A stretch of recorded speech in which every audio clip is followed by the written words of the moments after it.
오늘은 사도행전 9장 1절부터 19절의 말씀을 사냥꾼이 사냥감이 되었을 때, 눈이 멀었지만 보았을 때라는 제목으로 증거하도록 하겠습니다. 여러분, 리차드 코넬의 가장 위험한 게임이라고 하는 단편 소설이 있어요. 정말 짧은 소설이에요. 가장 위험한 게임이라고 한 소설입니다. 이 소설에는 세계적인 맹수 사냥꾼이 등장합니다. 그 주인공의 이름이 샌거 레인스퍼드라고 하는 사람이에요. 이 레인스퍼드가 이 맹수를 사냥하기 위해서 원정을 떠납니다. 그래서 남미 해안을 따라서 항해하던 어느 날 밤 빠르게 항해하고 있던 요트에서 실수로 빠져버리게 돼요, 물에. 그래서 이 빠져버리는 이 이야기로부터 이 위대한 이야기가 시작이 돼요. 다행히 이 주인공 레인스퍼드가 수영에 능했어요. 그래서 열심히 수영을 해서 주변에 있는 어떤 근처 섬에 도착하게 됐습니다. 그 섬이 어떤 섬일지 모르나 잠깐 귀를 기울여 보니까 총소리가 들리는 거예요. 아, 그래서 사람이 살겠구나 생각하고 있던 참이었어요. 이 레인스퍼드가 이 섬에서 누군가를 만나게 되는데, 그게 누구냐면 러시아의 귀족 장군인 자로프라고 하는 사람을 만나게 됐습니다. 이 자로프 장군이 레인스퍼드의 이름만 듣고 그 사람이 누군지를 알아봤어요. 아, 당신은 유명한 맹수 사냥꾼이시군요. 제가 당신을 알고 있습니다. 그러자 이제 레인스퍼드가 마음에 안심이 오는 거예요. 아, 그래, 나를 알고 있는 사람이 여기 있었구나. 이제 나를 이렇게 맞아주는 사람이 있었구나. 심지어는 자로프 장군이 자기도 맹수 사냥꾼이라고 소개를 하는 거예요. 그래, 우리 이제 같은 맹수 사냥꾼끼리라면 나 이제 목숨 건졌구나.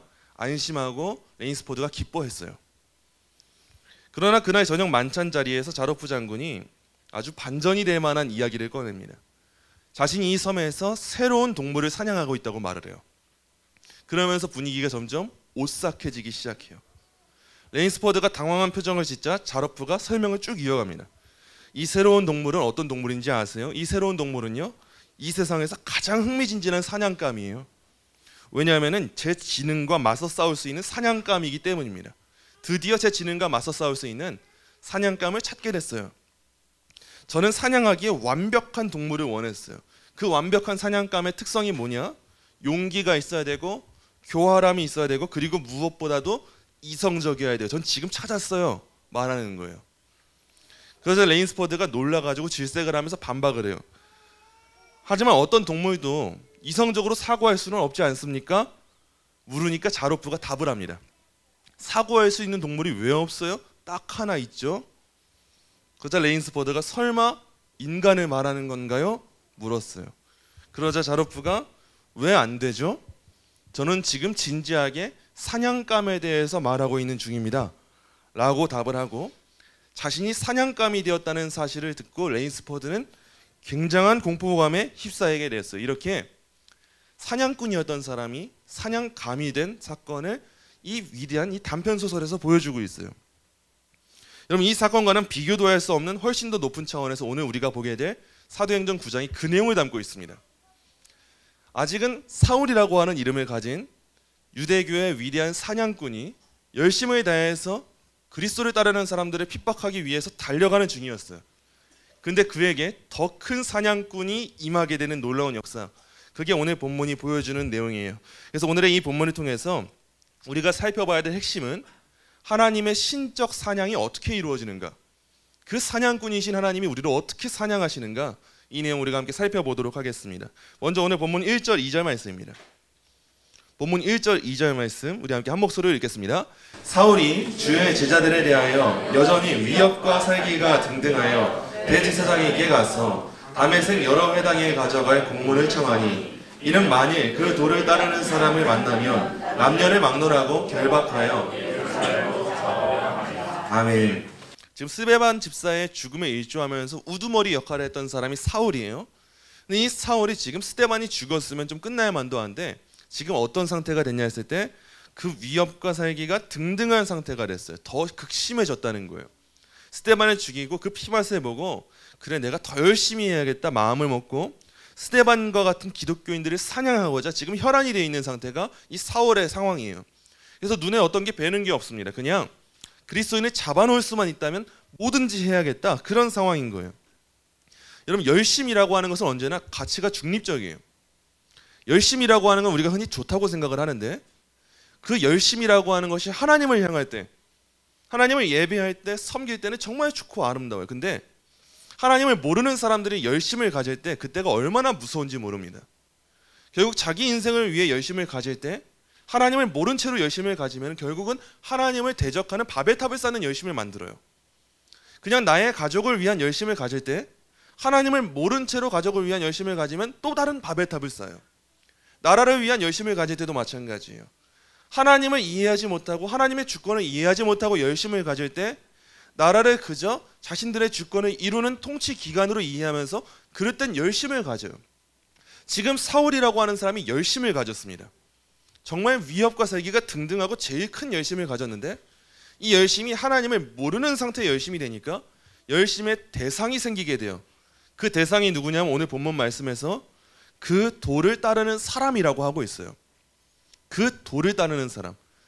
그 도라는 표현이 정말 좋은 표현이에요. 우리는 길이요 진리요 생명이신 예수님을 유일한 예수님, 주님으로 따르고 살아가는 사람들이에요. 그냥 길거리에서 이상한 이방 종교, 사이비 종교가 도를 아십니까? 묻잖아요. 얼마나 오래됐어요? 도를 아십니까? 도를 아십니까? 근데 원래 이 질문은 누가 해야 되냐면 그리스도인들이 해야 됩니다. 그 어떤 종교도 유일한 도를 알려주지 않아요. 유일한 길을 알려주지 않아요. 그러나 우리는 유일한 길을 알고 따라가는 사람들이에요. 그래서 오늘 사도 바울, 아직은 사울은 이 사람이 열심을 다하는 사냥꾼일 때 사냥감을 누구로 초점을 두고 목적으로 두었냐면 그 도를 따르는 사람, 길이라고 스스로 말하고 있는 그 예수 그리스도를 따라가는 사람들을 이 제거의 대상으로 삼은 거예요. 여러분, 이 열심이라는 것이 이렇게 무섭습니다. 하나님을 모르는 채로 열심을 가질 때 그 열심은 항상 어떤 방향으로 가냐? 그 도를 따르는 사람을 제거하는 방향으로 가는 거예요. 이 열심이 어느 정도냐면 다메섹까지 미칩니다. 사울이 스스로 결심을 하고 제가 이제 다 잡아올게요 라고 말하면서 어디를 가려고 하냐면 다메섹이라고 하는데, 이 다메섹이라고 하는 곳이 예루살렘으로부터 약 150마일이에요. 우리식으로 우리가 흔히 킬로미터에 익숙하니까 이 식으로 표현하자면 약 242km 정도 되는 위치에 거리한 도시라고 할 수가 있어요. 그래서 우리 교회에서 242km면 어느 정도인가 생각해 보니까 구미 정도 되더라고요. 우리 교회에서 구미까지 오늘날은 고속도로를 이용해서 차량으로 3시간이면 가요. 이러니까 우리가 금방 가는 것처럼 이해하는데, 사울 당시에 이 유대 지역들, 이스라엘 지역들, 이 지역은 굉장히 굴곡지고 위험해요. 굉장히 메마른 광야와도 같고요. 햇볕도 얼마나 뜨거운지 몰라요. 그런 상황 가운데 차로 고속도로를 타서 이동하는 것이 아니라 걸어서 짐을 지고 이동한다 했을 때 적어도 일주일을 쉬지 않고 걸어가야 이동할 수 있는 거리가 다메섹이었던 거예요. 사울은 지금 그 거리를 걸어가는 게 누구 시킨 일이 아니에요. 윗사람이 시켜서 너 거기 좀 다녀와라 한 게 아니라 스스로의 열심이 가득해서, 위협과 살기가 가득해서 지금 내가 스스로 가야겠다라고 하면서 그리스도인들을 체포하기 위해서 떠난 거예요. 이 정도의 열심이 있었던 사냥꾼이 바로 사울이에요. 앞으로 어떤 일이 펼쳐질지는 모른 채로 그냥 떠나게 돼요. 이어지는 내용 보도록 할게요. 3절부터 5절의 말씀입니다. 3절부터 5절의 말씀도 우리 함께 한 목소리로 읽겠습니다. 사울이 길을 가다가 다메섹에 가까이 이르더니 호련히 하늘로부터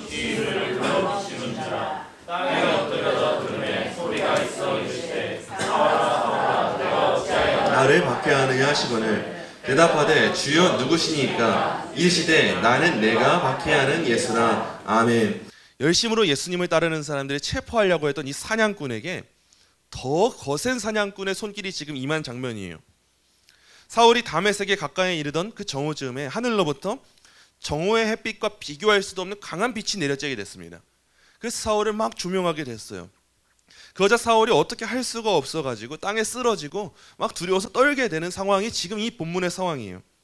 그렇게 사울이 엎드러지고 아무것도 할 수 없는 무능력한 상태로 두려워 떨고 있는 그때 하늘에서 음성까지 들려요. 사울아 사울아 네가 어찌하여 나를 박해하느냐. 사울은 아직까지 이 음성이 누구의 음성인지 몰랐습니다.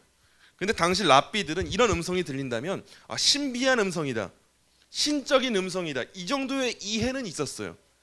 그래서 어떤 선지자의 음성인가? 어떤 높은 분의 음성인가? 이 정도의 이해는 있어서 사울이 여기서 주여 누구니까라고 물었던 거예요. 여기서 주여는요, 우리가 부르짖는 주여가 아니에요. 존칭적인 의미에 불과해요. 선생님이요, 나는 당신이 누군지 모르지만 당신은 높은 분인 게 분명합니다. 당신의 음성이 지금 나한테 들렸어요. 당신 대체 누구십니까? 이런 식으로밖에 아직은 이해를 못했던 거예요. 아직 사울의 세계관은 변하지 않았어요. 아직도 유대교의 틀에 얽매여 있어요. 그러니까 아직 이 세계관이 바뀌지 않으니까 하나님의 음성이 들려도 아직 그 음성에 답할 수 있는 능력이 없는 상태가 됐습니다. 너가 왜 나를 박해하니? 하나님이 물으실 때, 예수님이 물으실 때 아직은 답할 준비가 안 돼 있었던 상태가 이 상태였던 거예요. 그런데 이때 하늘로부터 벼락과 같이 강타하는 말씀이 임하게 돼요. 바로 이 말씀이에요. 나는 네가 박해하는 예수라. 모든 것이 전환되고 뒤통수를 망치로 맞은 듯한 느낌이 아마 이때 들었을 거예요. 아마도 지금 사울의 양심이 폭발적인 충격이 이때 발생했을 거예요. 크게 두 가지가 그래요. 첫째, 이 말씀을 듣고 사울이 크게 놀랐을 거. 첫째는 이거예요. 아니, 내가 그렇게 죽이려고 했던 예수가 살아있다고? 이 사실에 먼저 놀랐을 거예요. 나는 네가 박해하는 예수야 라고 말하니까 아니 그럴 수가 없는데, 예수는 십자가에 못 박혀 죽었는데 예수가 살아있다고? 이게 어떻게 된 일이야? 지금 깜짝 놀란 상황인 거예요. 예수님을 따르는 사람들을 죽이러 가고 있는데 예수님 살아있다? 이거 굉장히 불안해지는 요소였던 거예요.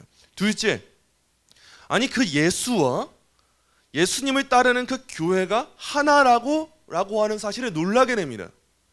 지금 자기는 예수님을 믿고 따르는 사람들을 박해하는 중인데 왜 나를 박해하고 있냐라고 예수님이 물으시는 거예요. 그러면서 사울에게 두 가지 인식이 생기는 거예요. 아, 예수는 살아있구나. 두 번째는 예수는 교회와 한 몸이구나. 교회를 건드리면 예수를 건드리는 거구나. 이 사실을 지금 망치로 맞은 것처럼 깨닫게 돼요. 그러자 이때 사울에게 어떤 일이 펼쳐지냐? 이 하늘의 음성이 들려지게 되니까 그의 지성과 감성과 의지 모두가 전환되는 회심의 역사가 이때 발생하게 돼요. 그리고 이런 한 번의 회심은요, 앞으로 그의 삶을 결정짓는 목표와 목적을 전환시키는 역사를 발생시키게 됐어요. 이전에 그의 삶의 목적은 유대교를 위해 희생하는 거였어요. 그가 알고 있는 지성은 유대교의 지성이었어요. 여전히 오실 메시아를 기다리고 있었어요. 그의 감정은 예수님을 따르는 사람들을 혐오하는 감정이었어요. 그의 의지는 먼 거리에 있는 다메섹까지 간다 할지라도 어떻게든 유대교를 위해서 충실하게 충성하는 의지였어요. 근데 예수님 살아계신다고? 예수님이 교회와 한 몸이시라고? 이 사실을 알게 된 딱 그 순간 지성과 감정과 의지 모두가 전환되고 이 하늘의 빛 앞에 무릎 꿇고 엎드러져서 내가 여태까지 잘못 살았구나. 내가 여태까지 뭐하고 있었던 거지? 나 지금 왜 그렇게 열심을 다해서 다메섹에 오고 있었던 거지? 이런 것을 깨닫게 된 거예요. 그러면서 교회를 박해한다는 나의 인생이 결국 예수를 박해하는 인생이었구나. 깨닫게 된 전환점을 경험하게 된 거예요. 이어지는 본문 6절부터 9절의 말씀입니다. 6절부터 9절의 말씀도 우리 함께 한 목소리로 읽겠습니다. 너는 일어나 시내로 들어가라. 내가 행할 것을 내게 이를 자가 있느니라 하시니 같이 가던 사람들은 소리만 듣고 아무도 말을 못하고 서 있더라. 사울이 땅에서 일어나 눈을 떴으나 아무것도 보지 못하고 사흘 동안 보지 못하고 먹지도 마시지도 아니하니라. 아멘. 다메섹의 그리스도인들을 사냥하러 떠나던 이 사냥꾼이 이제는 다른 사람의 손에 끌려서 다메섹에 가게 돼요. 원래는 내 의지로 다메섹 갈 수 있을 줄 알았어요. 다 잡아버릴 수 있을 줄 알았어요. 근데 막상 다메섹 도착하고 나니까 지금 할 수 있는 게 아무것도 없어요. 자기는 땅에 엎드러져 있고 눈은 보이지도 않아요. 그래서 겨우겨우 이제 다른 사람 손에 끌려서 질질 끌려가지고 자기가 가려고 했던 다메섹에 끌려가는 신세가 됐어요. 영광의 광채를 마주하니까 눈이 멀어버렸어요. 그리고 이젠 내가 뭘 하고 살아야 될지도 모르겠어요. 깊은 무력감에 빠져버렸어요. 사흘 동안 이 무력감이 얼마나 큰지 무엇도 보지도 못하고 먹지도 못하고 마시지도 못하는 상태가 됐어요. 우리가 금식할 때, 주로 금식할 때 우리가 결단해서 할 때도 있지만 정말 힘든 때가 오잖아요. 마음고생하잖아요. 그때 정말 먹는 것도 싫고 마시는 것도 싫고 다 싫어집니다. 지금 사울에게 예수님이 살아계시다고 이것은 인식이 된 상황이에요. 근데 지금 무엇이 찾아오냐? 그의 인생에 대한 전체적인 회의감이 찾아와요. 그토록 열심을 다해서 스데반을 죽이는데 일조했던 사람이 이 사울이었어요. 그 먼 거리를 떠나가지고 다메섹까지 내가 다 잡아올게요 하고 당차게 떠났던 사람이 사울이에요. 아니 어떻게 예수를 따르는 사람들이 다 죽여버려야 돼 하던 사람이 사울인데 내가 여태까지 뭐하고 살았지? 깊은 무력감에 빠지게 된 거예요. 아무것도 못하는 상태. 그때를 보지 못한다라고 표현하고 있어요. 지금 눈이 보이지가 않아요. 어떤 것도. 그런데 역설적이게도 이렇게 아무것도 안 보일 때 이루어진 게 무엇인지 아십니까? 사울의 육신이 눈이 멀어서 아무것도 보지 못할 때 여러분, 바로 이제서야 사울은 영광의 주님을 영적으로 보게 됐어요. 육신의 눈으로는 도저히 볼 수 없었던 분이었어요. 육신의 눈으로는 아무것도 볼 수 없었던 사람이었어요. 혈안이 되어 있을 뿐이었어요. 근데 이 육신의 눈이 감기게 되니까 이제서야 영적인 눈이 띄어지는 은혜가 임하게 된 거예요. 그러고 나니까 영적인 눈을 가지니까 이제야 자기를 보게 됩니다. 거울 속에 비치는 나를 보면서 내가 여태까지 왜 이렇게 살았어 하는 걸 알게 되는 것처럼 잘못된 삶을 깨닫게 된 거예요. 그래서 영적으로 자기를 이해하게 된 이 사울이 훗날에 자기의 상태를 이렇게 말을 해요. 로마서 7장 18절이에요. 내 속 곧 내 육신에 선한 것이 거하지 아니하는 줄을 아노니 원함은 내게 있으나 선을 행하는 것은 없노라. 유대인이었던 사울에게 여러분 이런 고백이 없었어요. 유대인이었을 때는 나는 정말 유대인 중에 유대인이야. 바리새인 중에 바리새인이야. 나는 가말리알의 산하에서 정말 최고의 교육을 받은 사람이야. 나는 정말 제대로 살고 있는 사람이야. 나는 의인이야. 이런 인식만 있었던 게 사울이었어요. 나 정도면 착하지. 나 정도면 선하게 살고 있지. 나 정도면 천국 갈 만하지. 아니 나 같은 사람이 어디 있어. 이랬던 사람이 영적인 눈을 뜨고 자기를 보게 되니까 내 안에 선한 건 하나도 없습니다 고백하게 되고, 선하기 위한 원함은 있어요 저한테. 근데 선을 행하는 열매는 저한테 없어요 라고 하는 이 고백을 이제서야 하게 돼요. 얼마 전까지만 해도 사냥꾼이었던 사람이에요. 스데반의 죽음을 그렇게 좋아했던 사람이에요. 멀리 있는 다메섹까지 추격하면서 내가 더 열심히 죽여버려야겠다 결심했던 사람이에요. 근데 우리 주님께서는 어떤 분이시냐, 이런 사냥꾼이 되시는 분이세요. 자기 죄도 모르고 내가 잘 살고 있어라고 말하는 사냥꾼에 더 큰 사냥꾼이 되셔서 은혜로 집어삼켜버리신 거예요. 여러분 구원의 은혜가 이런 거예요. 그리고 사도 바울이 겪었던 이 경험이 누구의 경험이냐? 저와 여러분의 경험이에요. 우리가 예수 믿지 않았을 때, 온전한 신앙이 없었을 때, 온전한 회심이 없었을 때, 우리는 아니라고 할지 몰라도 우리는 마음속으로 본질적으로 우리는 죄인이기 때문에 예수 믿는 사람들을 대적하는 일밖에 못하는 사람들이 우리였어요. 열심으로 사냥하던 사람들이 우리였어요. 예수 좀 믿지 말라고, 이 시대에 그런 말 좀 하지 말라고 우리가 그렇게 살았던 사람들이에요. 아니 무슨 예배는 예배야, 무슨 하나님이 살아있어, 예수님이 어디 살아있어. 저 예수쟁이들 욕하면서 예수님과 교회가 하나라는 걸 몰랐던 사람들이 우리들이에요. 근데 하나님의 사냥이 우리에게 임하게 되니까 우리가 먼저 하나님을 찾지 않았지만 하나님이 우리를 찾아주시니까 우리한테 은혜가 임하게 된 거예요. 여러분 영국에 유명한 시인이 있어요. 프랜시스 톰슨이라고 하는 사람이에요. 이 사람이 젊은 시절에 실패의 연속을 경험한 사람이었어요. 이 사람은 가톨릭 신학교를 중도에 그만뒀어요. 그리고 의학도 포기했어요. 군대는 하루 만에 제대당했어요. 그리고 결국 런던에서 아편 중독자로 전락했어요. 모든 인생이 다 실패했어요. 근데 이와 같은 삶을 살았던 이 사람이 나중에 자기가 경험한 은혜를 나중에 시로 풀어서 작성했는데 이 시가 아주 유명한 시예요. 하늘의 사냥개라고 하는 시예요. 어떤 분들은 어떻게 하나님의 사역을 사냥개에 비교해, 어떻게 개에 비교해, 이런 분들도 있어요. 근데 이 시인 톰슨의 경우에는 어떤 경우에도 자기를 놓지 않는 하나님의 은혜를 사냥개에 비유하면서 말했던 거예요. 그래서 사실 이 영어권 국가에서는 사냥개라고 하는 표현 굉장히 좋게 표현하는데 우리나라에서는 좀 반감이 있어요. 사냥개가 어떻습니까? 사냥개는 물면요 여러분 절대 놓지 않아요. 자기가 죽는다 할지라도 놓지 않는데, 그렇게 자기에게 임한 하나님의 은혜를 시로 풀어서 이렇게 시를 썼어요. 긴 내용이죠. 제가 요약해서 일부를 소개해 드릴게요. 나는 그에게서 도망쳤네, 밤에도 낮에도. 나는 그에게서 도망쳤네, 수많은 세월 동안에. 나는 그에게서 도망쳤네, 내 마음속에 미군 같은 길로. 슬픔 속에서도 그를 피해 숨었다네. 겉으로는 계속 웃었고 한때는 희망에 부풀어 오르기도 했었지만 이내 두려움의 골짜기 아래 거대한 어둠 속으로 곤두박질 쳐버렸네. 나를 따라오는, 추적해오는 그 힘찬 발소리, 그러나 서두르지 않고 흐트러지지 않는 걸음걸이, 장엄한 긴박함으로 한 목소리가 두드린다. 발소리보다 더 긴박하게. 네가 나를 배반하기에 모든 것이 너를 배반한다. 가여워라. 너는 알지 못하는도다. 나 아니면, 오직 나 아니면 비천한 너를 누가 사랑해 주겠느냐. 내가 내게서 너의 모든 것을 가져가면 너를 해롭게 하려는 것이 아니라 다만 내가 모든 것을 내 품에서 찾게 하려 함이었다.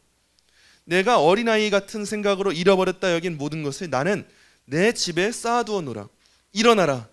내 손을 꼭 잡고 가자. 내 곁에서 멈추네. 그 발자국 소리. 아, 어리석고 눈멀고 연약한 자여, 내가 바로 네가 찾는 자이니라. 여러분, 우리 주님이 우리를 구원하실 때 하신 일이 어떤 일인가 우리가 영적으로 이해를 해야 돼요. 우리 눈에 보기에는 그냥 내 발걸음으로 교회 나온 것 같아요. 내 말걸음으로 기도 좀 해본 것 같아요. 내가 좀 어떻게 해보려고 하니까 믿음이 생기고, 내가 좀 어떻게 해보려고 하니까 교회 좀 섬기게 됐고, 직분도 좀 받게 됐고, 내가 좀 어떻게 해보려고 하니까 나에게 따라오는 은혜들이 있는 것 같다. 이렇게 생각할 때가 우리에게 너무도 많아요. 근데 어리석고 절박한 우리에게 진정 필요한 분이 누구신지 알게 하시는 그분이 누군가 했을 때, 내가 알게 하신 분이 아니라 하나님이 스스로 우리를 찾아와 주시고 집요하게 놓치지 않고 계시고 결국 우리의 것을 빼앗아서라도 알게 하시면서 하나님을 찾게 하시는 그분이 있었다는 사실을 우리가 깊이 깨달아 알아야 돼요. 그걸 알아야 우리가 은혜를 고백하게 됩니다. 그 어떤 사냥개와도 비교할 수 없는 그 하나님의 사냥이 어떻게 나를 추격하고 있고 어떻게 나에게 임하게 되었는가 알게 되었을 때, 이 은혜를 훗날에 바울이 이렇게 고백을 해요. 에베소서 1장 4절 5절의 말씀이에요. 곧 창세전에 그리스도 안에서 우리를 택하사 우리로 사랑 안에서 그 앞에 거룩하고 흠이 없게 하시려고 그 기쁘신 뜻대로 우리를 예정하사 예수 그리스도로 말미암아 자기의 아들들이 되게 하셨으니. 여러분, 굉장히 중요한 말씀이에요. 창세전에 하나님이 우리를 택하셨대요. 이 말씀의 깊은 뜻이 뭐냐? 내 힘으로 하나님께 우리가 나아간 게 아니라 우리는 태어나기도 전에, 우리가 어떤 행위를 하기도 전에 하나님이 이미 우리를 택하시고 우리를 추격하고 계셨다는 거예요.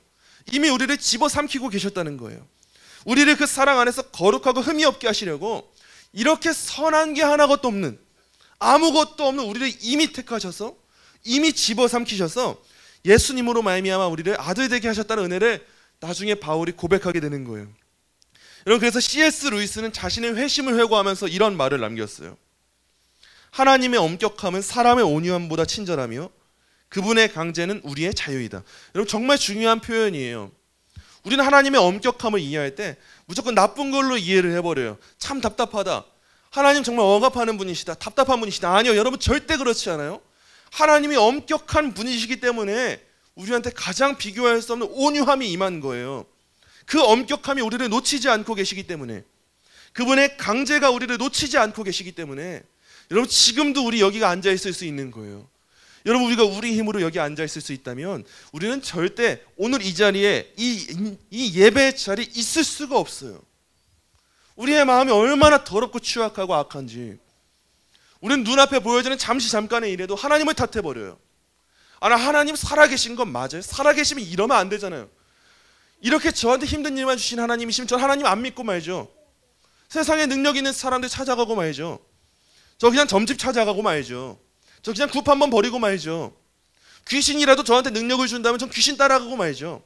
여러분, 우리의 본성이 바로 이런 본성인데, 하나님은 우리의 심령 가운데 성령 하나님을 내주하게 하시고 그 성령 하나님이 우리 안에 있는 죄를 발견하게 하시고 그 죄에 대해 회개하고자 하는 마음을 부어주시고, 오늘도 아침에 눈 떠서 눈 비비고 일어나서 교회 가기 귀찮고 힘들고, 아니 이 주일에 이 시간은 내가 이 자리에 있어야 돼 하지만, 그런데도 우리의 발걸음을 그래도 예배해야지, 그래도 말씀 들어야지, 그래도 기도해야지, 그래도 하나님 나 사랑하시지 알게 하시면서 인도하신 그 은혜의 손길이 오늘도 우리를 추격하고 사냥하고 있다는 사실을 우리가 발견해야 되는 거예요. 이렇게 가장 적절한 때에 예상치 못한 기쁨도 주시고 예상치 못한 고통도 주시고 직간접적인 그 압력으로 가장 절묘한 사냥으로 하나님은 우리의 구원을 이루세요. 그래서 하나님의 추격이 임할 때 때때로 우리는 보지 못할 때가 임하게 될 거예요. 하나님의 영광의 강체가 임할 때 때때로 우리는 아무것도 못하고 하염없이 울면서 엎드러지는 순간이 있을 거예요. 진로가 막혀요. 건강이 무너져요. 관계가 다 무너져요. 캄캄할 거예요. 그럴 때가 있어요. 그런데 이때 우리에게 어떤 은혜가 임하냐? 그 전에 보지 못한 것을 보게 되는 은혜가 임할 거예요. 우리가 바로 이 사실을 묵상하고 이해해야 되는 거예요. 여러분, 그렇다면 우리가 보지 못할 때는, 엎드러질 때는 은혜의 시기가 아니겠습니까? 우리가 이 사실을 알고 나아가야 되는 거예요. 이어지는 말씀 보도록 할게요. 하나님이 이제 사울을 아나니아라고 하는 충성스러운 성도에게 인도해 주세요. 본문 10절부터 13절의 말씀, 우리 함께 한 목소리로 읽겠습니다. 그때에 다메섹에 아나니아라 하는 제자가 있더니 주께서 환상 중에 불러 이르시되 아나니아야 하시거늘 대답하되 주여 내가 여기 있나이다 하니 주께서 이르시되 일어나 집가라 하는 거리로 가서 유다의 집에서 다소 사람 사울이라 하는 사람을 찾으라. 그가 기도하는 중이니라. 그가 아나니아라 하는 사람이 들어와서 자기에게 안수하여 다시 보게 하는 것을 보았느니라 하시거늘 아나니아가 대답하되 주여 이 사람에 대하여 내가 여러 사람에게 듣사온즉 그가 예루살렘에서 주의 성도에게 적지 않은 해를 끼쳤다 하더니 아멘. 예수님이 환상 가운데 아나니아에게 직가라고 하는 거리에 가서 다섯 사람 사울을 찾아서 안수해서 눈을 뜨게 해라 라고 말씀하셨어요. 근데 이 말씀이 아나니아에게 순종하고 싶은 말씀은 전혀 아니었어요. 왜냐하면 이미 다메섹까지도 사울이 어떤 사람인지는 소문이 나 있었어요. 성도들에게. 사울이 스데반 집사를 죽게 했고 지금도 여전히 성도들을 죽이기 위해 혈안이 되어 있다, 이미 소문이 나 있기 때문에 아나니아가 아무리 예수님 말씀이어도 하나님, 예수님 저 그거는 좀 못하겠어요. 저 사람은 지금 우리 그리스도인들 박해하는 사람이잖아요. 말하는 게 사실상 합리적으로 보이는 대목이에요. 그런데 하나님의 뜻은 아나니아의 뜻을 뛰어넘는 뜻이었어요. 본문 15절 16절도 함께 우리가 읽도록 하겠습니다. 함께 읽습니다. 주께서 이르시되 가라. 이 사람은 내 이름을 이방인과 임금들과 이스라엘 자손들에게 전하기 위하여 택한 나의 그릇이라. 그가 내 이름을 위하여 얼마나 고난을 받아야 할 것을 내가 그에게 보이리라 하시니 아멘. 예수님 또다시 아나니아한테 가라라고 명하세요. 그 이유가 뭐냐? 사울이 아나니아가 원하든 원하지 않던 주님의 이름을 이방인과 임금들과 이스라엘 자손들에게 전하기 위하여 택한 주님의 그릇이니까 그냥 가래요.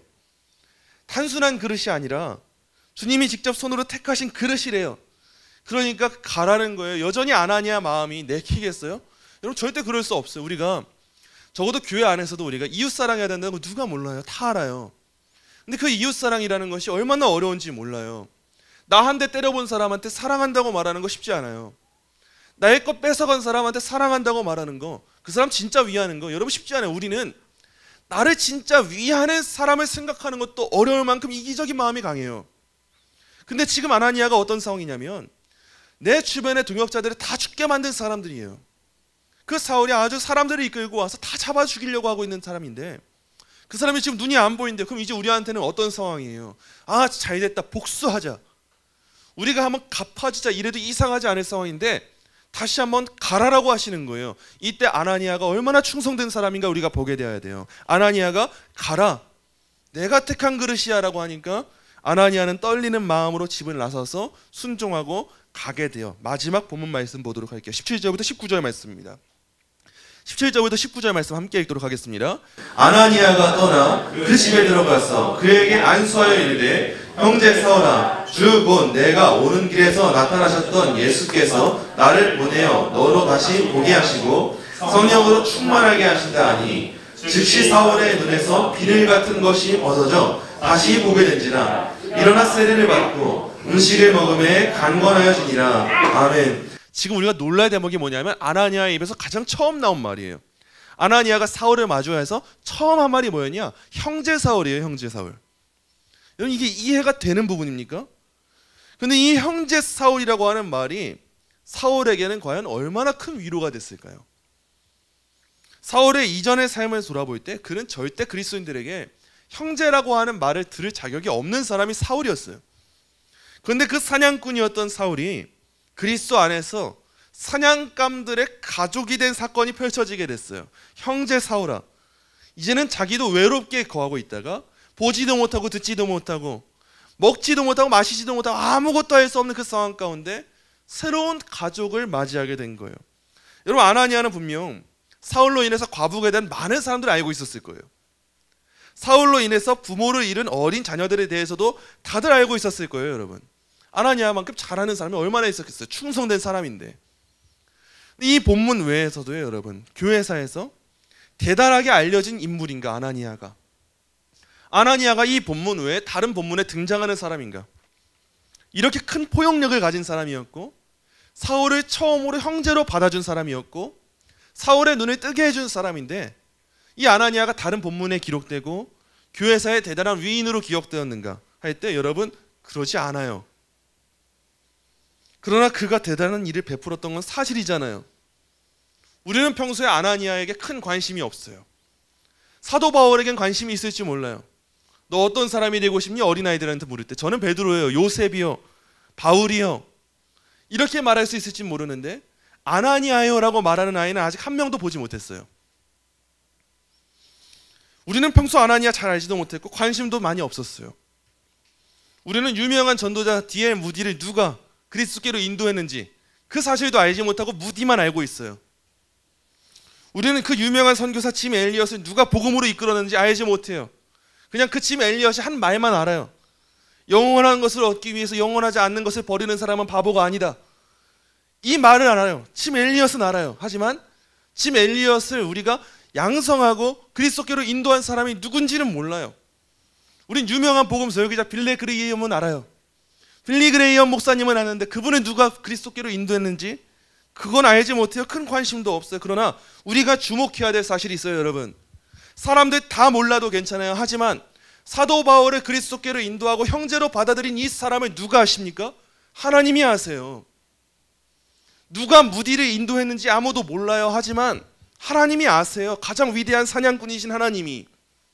누가 빌리 그레이엄 목사님을 인도했는지 몰라요.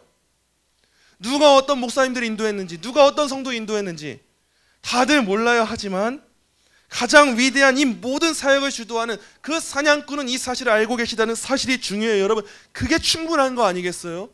우리가 교회에서 가져야 될 자세가 바로 이 자세예요. 우리가 어떤 사람을 형제로 받아들였는지 백날 첫날 우리 입으로 떠들어도 아무도 관심 없어요. 내가 그래도 이 사람 용서해줬잖아요, 우리가 자랑해도요, 아무도 관심 없어요. 아무도 관심 없고 그래서 어쩌라는 거야. 나 살기 바빠 죽겠는데. 누가 누구를 형제로 품어줬고 용서해줬고 누가 누구한테 못 챙겨줬고 도와줬고 아무도 관심 없을지도 몰라요. 근데 우리가 진짜 관심을 둬야 될 게 뭐냐? 하나님이 아신다는 그 사실이에요. 사람들은 몰라도 괜찮아요. 하지만 하나님은 다 보고 계시고 알고 계신다는 것을 깨닫는 공동체가 어디냐? 여러분, 그게 바로 교회예요. 상처 입은 사람들 받아들일 수 있는 교회.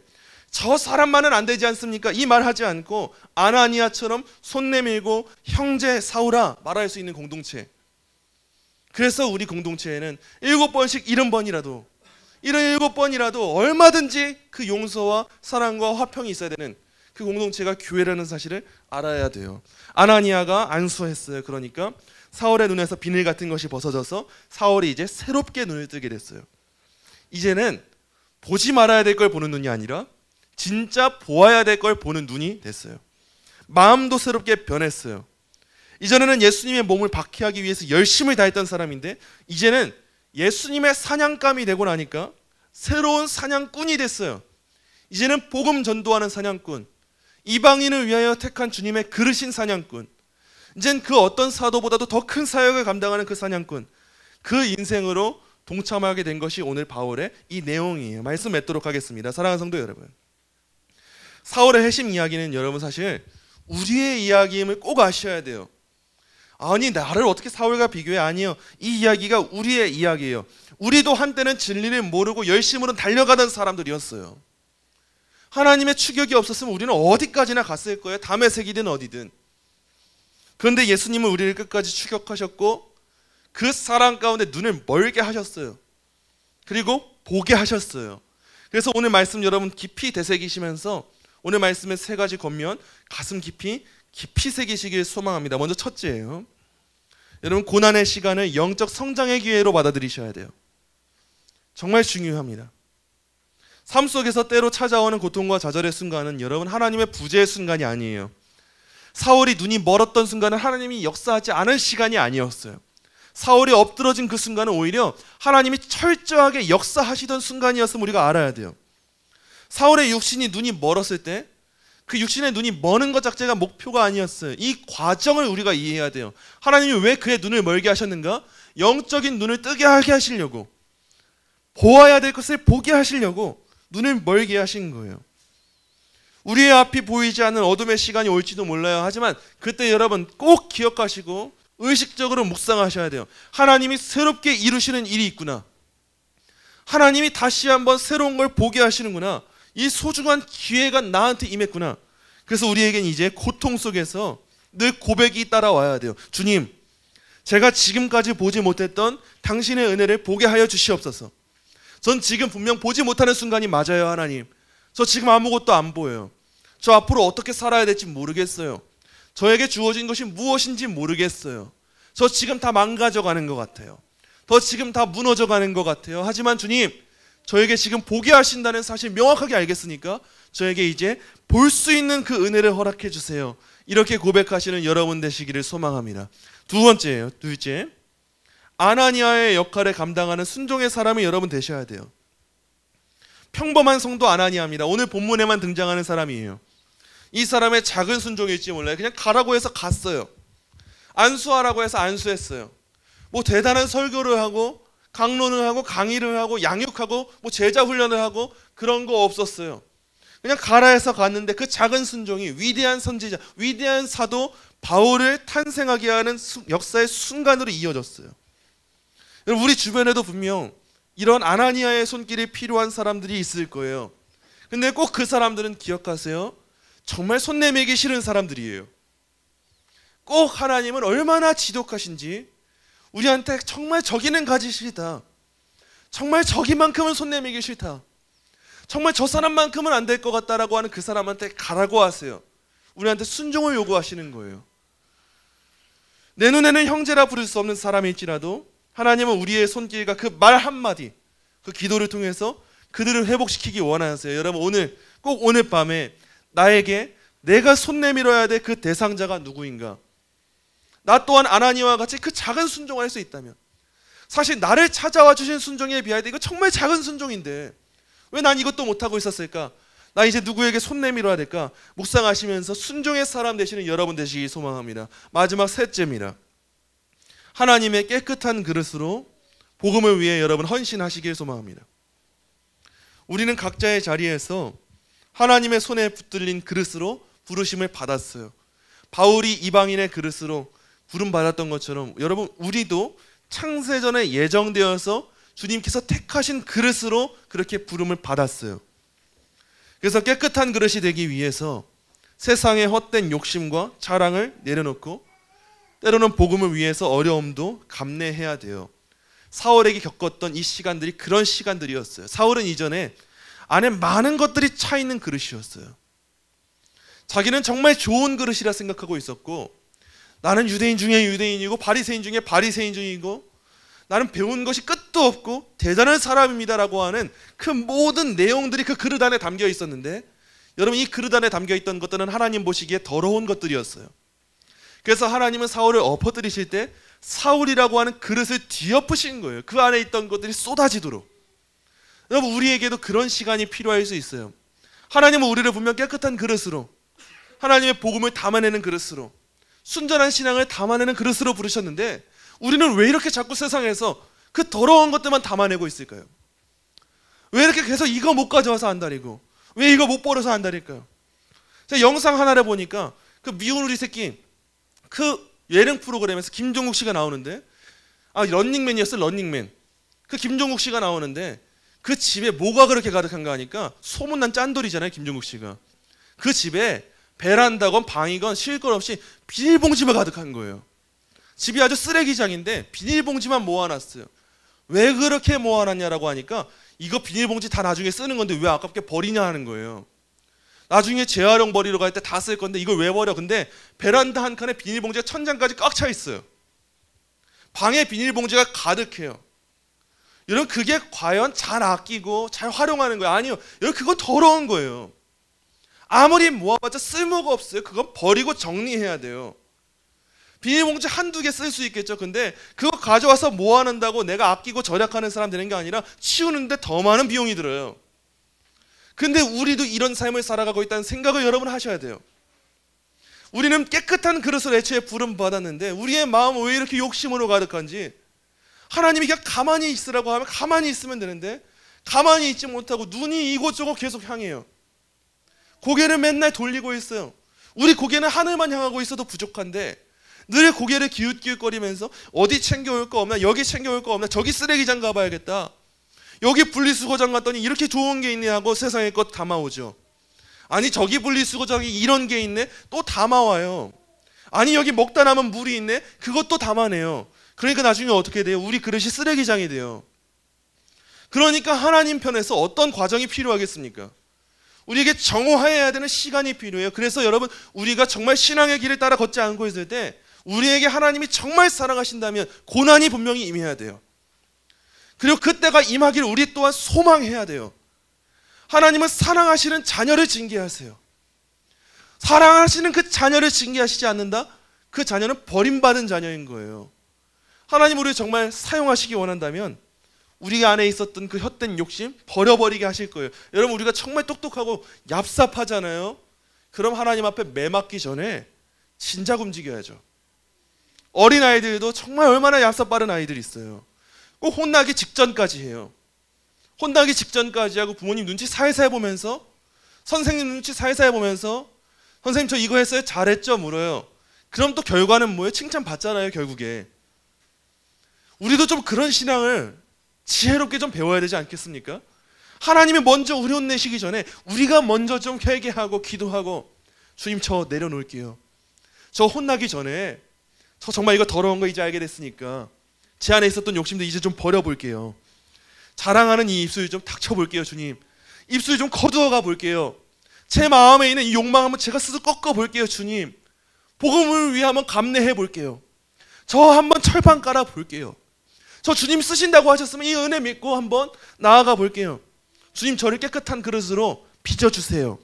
복음을 위해 헌신하게 해주세요. 이런 기도로 매일매일 살아가야 하지 않겠습니까? 이제 사도 바울이 살아가게 될 인생 우리가 살펴보게 될 거예요. 사도 바울은 이제 앞으로 이런 깨끗한 그릇이 되어서 이제 세상의 그 모든 욕심도 욕망을 배설물보다도 못한 것으로 여기고 살아가게 돼요. 그리고 복음을 여태까지 가장 부끄럽고 심지어는 혐오스럽게 여겼던 그 사람이 훗날 고백을 해요. 나는 복음을 부끄러워하지 아니한다. 난 이 복음보다도 자랑할 것이 없다. 여러분, 우리의 입술에 이 고백이 나와야 돼요.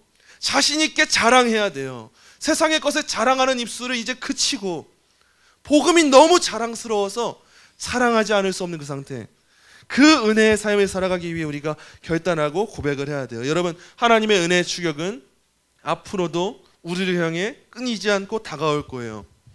우린 이제 이 은혜의 추격에 도망치는 인생이 아님을 꼭 기억하셔야 됩니다. 이제 이 아름다운 믿음의 길을, 여러분 그 도를 따르는 사람 되어서, 이 도만큼이나 아름다운 게 없어서, 이 도가 가장 평안한 길이어서, 정말 따라가지 않으면 안 되는 길이어서, 주님 제가 이전에는 여러 번 그 도를 버리고 떠났지만 이제는 열심을 다해 그 도를 따라 살아가겠습니다. 깨끗한 그릇으로 사용하여 주시옵소서. 결단하는 저와 여러분 되시기를 간절히 소망합니다.